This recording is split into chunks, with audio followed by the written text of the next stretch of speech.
മനുഷ്യ ശരീരഘടനയിൽ സ്വാഭാവികമായും അനിവാര്യമായ ഒരു പ്രോസസ്സിംഗ് ആണ് 365 ദിവസം ഇഷ്ടാനുസരണം അന്നപാനീയങ്ങൾ ഭുജിച്ചും കഴിച്ചും കുടിച്ചും ജീവിക്കുന്നവർ അവരുടെ ശാരീരികമായ സുരക്ഷാവസ്ഥയ്ക്ക് വേണ്ടി ഒരു മാസക്കാലയളവ് വ്രതം അനുഷ്ഠിക്കണം, അന്നപാനീയങ്ങളിൽ നിയന്ത്രണം വരുത്തണം.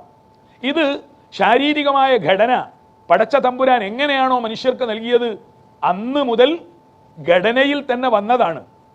കുത്തിബ അലൈക്കും, ഓരോന്നും നിശ്ചയിക്കപ്പെട്ടതാണ്. കമാ കുത്തിബ അലല്ലദീന മിൻ ഖബലിക്കും, നിങ്ങളുടെ പൂർവികർക്കും അത് നിശ്ചയിക്കപ്പെട്ടിട്ടുണ്ട്. അതെ, ശാരീരിക ഘടനയിൽ അനിവാര്യമായ ഒരു ഉപാസനാ സംവിധാനമാണ് നോമ്പ്. അത് ഉപേക്ഷിക്കാനും പറ്റില്ല. ഒരു മാസക്കാലമാണ്, 12 മാസത്തിൽ ഒരു മാസം. വല്ല കാരണവശാലും രോഗമായോ യാത്രയിൽ ഉൾപ്പെട്ടതുകൊണ്ടോ ഒരാഴ്ച അല്ലെങ്കിൽ ഒരു 3 ദിവസം പരിശുദ്ധ റമദാനിലെ നോമ്പിന് അവസരം ലഭിക്കാതെ വന്നാൽ പരിശുദ്ധ ഖുർആന്റെ നയം കണ്ടില്ലേ? ഫമൻ കാന മിൻകും മരിയദൻ ഔ അലാ സഫരിൻ ഫഇദ്ദത്തും മിൻ അയ്യാമിൻ ഉഖർ. നിങ്ങൾ നോമ്പുകാരൻ റമദാനിൽ നോമ്പ് നോൽക്കുന്നതിന് പകരം രോഗിയായി പോവുകയോ നിങ്ങൾ യാത്രയിലായി പോവുകയോ ചെയ്താൽ അവിടെ ഖുർആന്റെ ശൈലി എന്താണ്?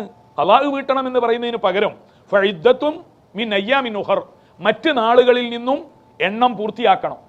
അപ്പോൾ ശാരീരിക ഘടനയുടെ അനിവാര്യമായ തേട്ടമാണ് പരിശുദ്ധ റമദാനിന്റെ 30 ദിവസം. അത് വല്ല കാരണവശാലും നഷ്ടം വരുത്തുന്നവർ മറ്റേതെങ്കിലും ദിവസങ്ങളിൽ അത് പരിഹരിച്ചു കൊള്ളണം. അങ്ങനെ വർഷത്തിലൊരിക്കൽ ശാരീരിക ഘടനയുടെ അനിവാര്യമായ തേട്ടമായ ഈ അന്നപാനീയം ഉപേക്ഷിച്ചുകൊണ്ടുള്ള സുയാമ് അത് നിങ്ങൾക്ക് അനിവാര്യമാണ്. അത് മുൻഗാമികൾക്കും അങ്ങനെ തന്നെയായിരുന്നു, കാരണം അവർക്കും അത് അനിവാര്യമായിരുന്നു. ഇവിടെയാണ് കുത്തിബ അലൈക്കുമുസ് സിയാം, എഴുതപ്പെട്ട് രേഖപ്പെടുത്തിയതാണ്. വലഖദ് കതബ്നാ ഫിസ് സബൂരി മിൻ ബഅദി ദിക്ർ അന്നൽ അർള യരിസുഹാ ഇബാദിയസ് സ്വാലിഹൂൻ. കതബ എന്ന ഒരു പ്രയോഗം പരിശുദ്ധ ഖുർആനിൽ മറ്റൊരിടത്ത്, നേരത്തെ തന്നെ സബൂറിൽ മിൻ ബഅദി ദിക്ർ എഴുതി സുനിശ്ചിതമായി രേഖപ്പെടുത്തിയിട്ടുണ്ട്. ഇവിടെയാണ് നോമ്പ് എന്ന ബാധ്യത എഴുതി ഉറപ്പിച്ച് മനുഷ്യവംശത്തിന് അല്ലാഹു തആല നിർബന്ധമാക്കി വെച്ചിട്ടുള്ള കാര്യമാണ്. അത് ഈ ഉമ്മത്തിന് മാത്രമല്ല, നിങ്ങൾക്ക് മാത്രമാണെന്ന് കരുതി നിങ്ങൾ ഒരിക്കലും വിഭ്രാന്തി കൊടുക്കരുത്.